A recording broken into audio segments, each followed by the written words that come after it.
ಅದ್ಭುತವಾಗಿರುವಂತಹ ಒಂದು ಶ್ರೇಷ್ಠವಾಗಿರುವಂತಹ ಅನ್ನದಾನಕ್ಕಿಂತಲೂ ಶ್ರೇಷ್ಠವಾಗಿರುವಂತಹ ಒಂದು ದಾನ, ಅದು ವಿದ್ಯಾದಾನ ಮಾಡಬೇಕು ಅಂತ ಒಂದು ಶಿವ ಸಂಕಲ್ಪವನ್ನು ಕೈಗೊಂಡಿರ್ತಕ್ಕಂಥದ್ದು ನಿಜಕ್ಕೂ ಅದು ಹೆಮ್ಮೆಯ ಸಂಗತಿ ಮತ್ತು ಅಭಿಮಾನದ ಸಂಗತಿ ಅಂತಲೇ ನಾವೆಲ್ಲ ಭಾವಿಸ್ಬೇಕಾಗಿರುವಂಥವ್ರು.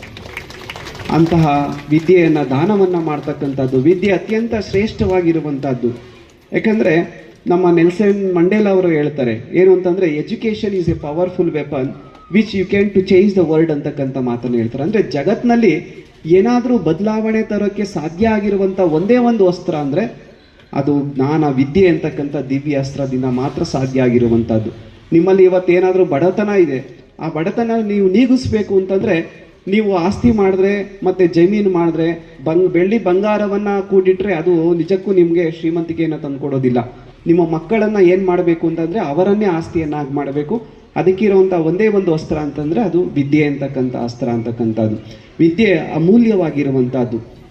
ಸುಭಾಷಿತದಲ್ಲಿ ಇನ್ನೊಂದು ಮಾತನ್ನು ಹೇಳ್ತಾರೆ, ನಚೋರಹಾರ್ಯಂ ನಚರಾಜಹಾರ್ಯಂ ನ ಭ್ರಾತೃಭಾಜ್ಯಂ ನಚಭಾರಕಾರಿ ವ್ಯಯೇ ಕೃತೆ ವರ್ಧತ ಏವ ನಿತ್ಯಂ ವಿದ್ಯಾಧನಂ ಸರ್ವಧನತ್ ಪ್ರಧಾನಂ ಅಂತಕ್ಕಂಥ ಮಾತನ್ನು ಹೇಳ್ತಾರೆ.